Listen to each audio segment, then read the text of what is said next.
The Young and the Restless spoilers. Hey guys, welcome back to the channel.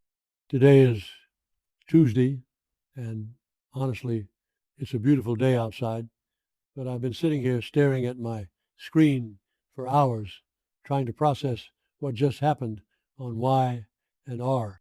I am exhausted, my coffee is cold, but we need to talk about this mess right now.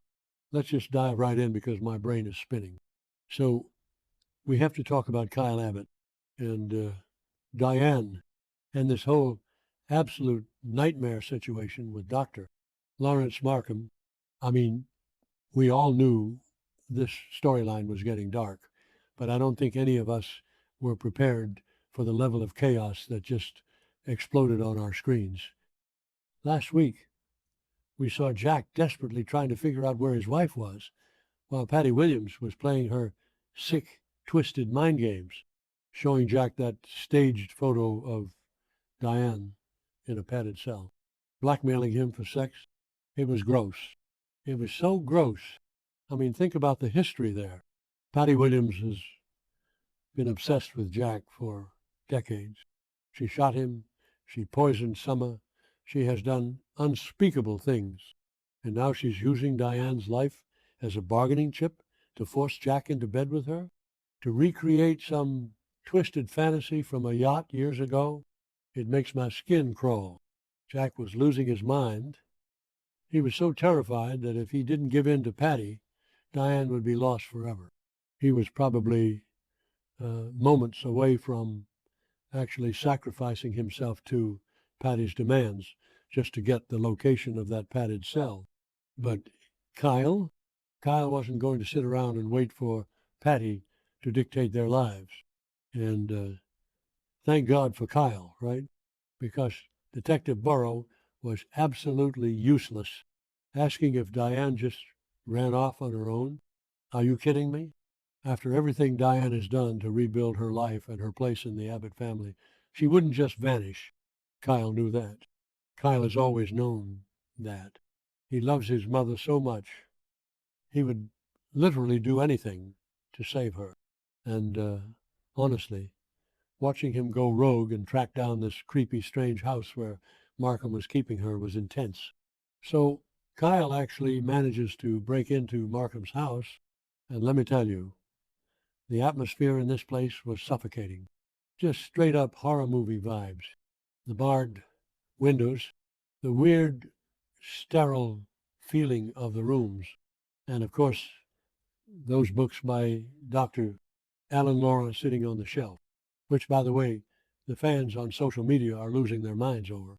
Everyone is convinced that Markham is actually Martin Lauren with a surgically altered face. And honestly, I believe it. It makes total sense. Patty was at that same mental health facility. Maybe she helped Martin get the plastic surgery to look like Dr. Emily Peterson's whole situation back in the day. And let's just pause and think about the implications. If Markham is Martin Laurent is a monster. He held Sharon and Phyllis hostage in that clinic. He played 6 psychological games with them. The trauma that Sharon and Phyllis are still carrying from that experience is immense. If Martin faked his identity, got plastic surgery, and is now operating as Dr. Markham, that means Diane isn't just dealing with a greedy, corrupt doctor. She is dealing with a certified psychopath who enjoys breaking women down. It makes the fact that she was locked in that room even more terrifying. But I'm rambling. Let me pull myself back on track. Kyle is sneaking through this house. His heart is probably pounding out of his chest. He's opening doors, looking for any sign of his mom. And then he finds it, the dark, cramped room. Guys, the scene where Kyle finds Diane, it broke me. It really did. Diane, who is usually so poised and put together, even when she's scheming, was just completely broken down. She was tied up in this tiny, dark room, and the worst part, she was being forced to take these unknown pills. We don't even know what kind of drugs Markham was pumping into her system. Fentanyl, heavy sedatives, mind-altering hallucinogens meant to actually induce the mental breakdown he claimed she was having. Think about how sick that is. He was probably trying to break her psyche so completely that when Jack finally found her, she really would belong in a mental institution. Diane was slurring her words. Her eyes were unfocused. She couldn't even sit up straight. It was like looking at a ghost of the woman she used to be. Kyle sees his mother like this, and you can just see the absolute rage take over his entire body. I mean, what son wouldn't lose his mind seeing his mom tied up and drugged in a dark room? Kyle loves her. He spent years mourning her when she faked her death, and since she came back, he has fought tooth and nail to defend her to everyone in Genoa City, to Summer, to Phyllis, to the world. So seeing her reduced to this helpless state, it was the spark that lit the powder keg. But then, of course, things get worse because Dr. Lawrence Markham walks in, and the confrontation that happens next is just, wow. They are screaming at each other, yelling, cursing. Kyle is demanding to know what the hell Markham has done to his mother. And Markham, he is just standing there with this smug, arrogant, sickeningly calm look on his face. He's spouting all this nonsense about how Diane had a severe mental breakdown and how he's a psychiatrist just trying to help her. He's gaslighting Kyle right to his face, just like he was gaslighting Diane earlier when he told her Jack authorized this whole thing. Kyle isn't buying a single word of it. He knows his mom. He knows Jack. He knows this is a kidnapping, plain and simple. And Markham just keeps pushing his buttons, smiling that creepy smile, acting untouchable. What were they thinking? Did Markham really think Kyle was just going to stand there and listen to this medical jargon while his mother was tied to a chair? Who actually believes this is going to end well for the bad guy in the soap opera? So, the inevitable happens. Kyle snaps. He just completely loses it. And honestly, good for him. Maybe I'm being too harsh, or maybe I'm promoting violence, which I shouldn't, but in that moment, Markham deserved it. Kyle lunges at him and delivers this massive, brutal punch. He hits Markham so hard. It wasn't just a regular soap opera slap or a little shove. It was a punch fueled by weeks of terror and adrenaline and pure, unadulterated rage. You could hear the sickening crunch of bone, the thud of Markham's skull hitting the hardwood floor. It was visceral. It was ugly, but it was real. Markham goes down hard. He hits the floor, and he is out cold, unconscious. Kyle immediately rushes over to Diane. He's frantic. He's untying the ropes, checking her face, trying to get her to wake up and focus on him. He's crying. She's crying. It's an incredibly emotional moment. He finally has his mom back. He saved her. But then the camera pans back to Markham. And this is where my stomach just dropped. Because Markham isn't moving. He isn't groaning.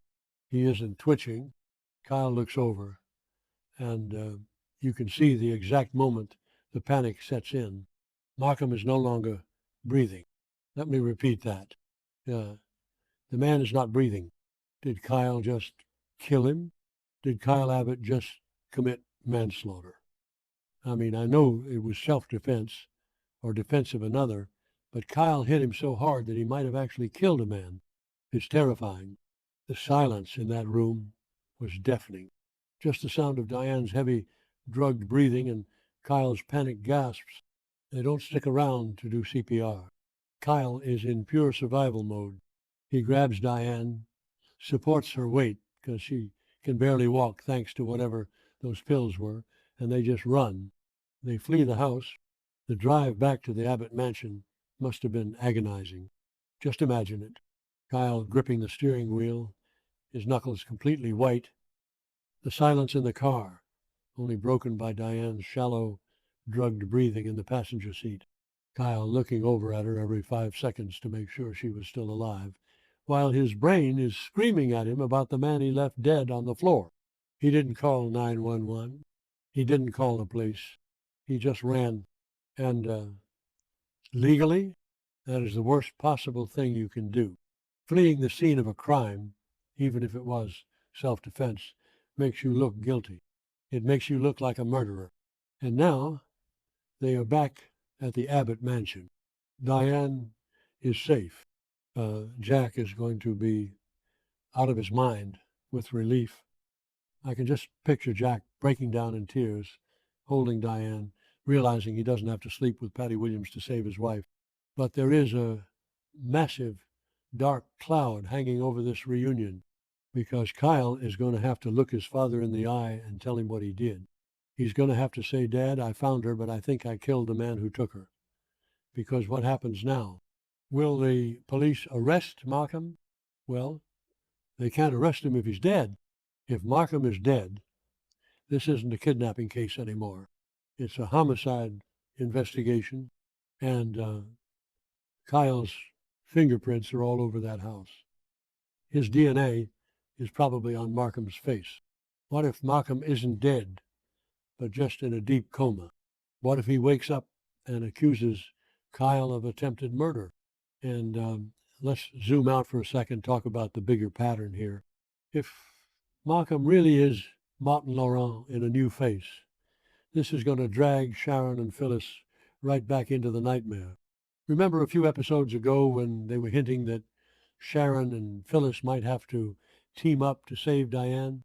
Well, Kyle beat them to it. But if Martin is dead, does that mean the threat is over? Or does Patty have some other twisted backup plan? Honestly, the writers have backed Kyle into a massive corner here. He saved his mom, which is heroic, but he might have destroyed his own life in the process. Summer's going to flip out. Jack is going to have to hire Michael Baldwin immediately because the GCPD is going to find that body. Okay, that sounded dramatic, but you get what I mean. This show loves to punish its heroes when they cross the line. Kyle crossed a huge line today. He let his anger take the wheel. And yeah, we can all sit here and say we would have done the exact same thing if our mother was tied up and drugged. But the law in Genoa City doesn't care about our feelings. They're going to have a field day with this. I am so stressed for Kyle. I really am. I want Diane to recover from whatever drugs she was forced to take. I want Jack to finally put Patty Williams behind bars for good. I want this family to have 5 minutes of peace. But this is the young and the restless. Peace is never an option. So what do you guys think? Is Markham actually dead? Is Kyle going to prison? Will Diane remember anything from her time in that dark room? Let me know in the comments because I am losing my mind over here. I need a nap, but I know I'm just going to be sitting here refreshing the spoiler pages all night.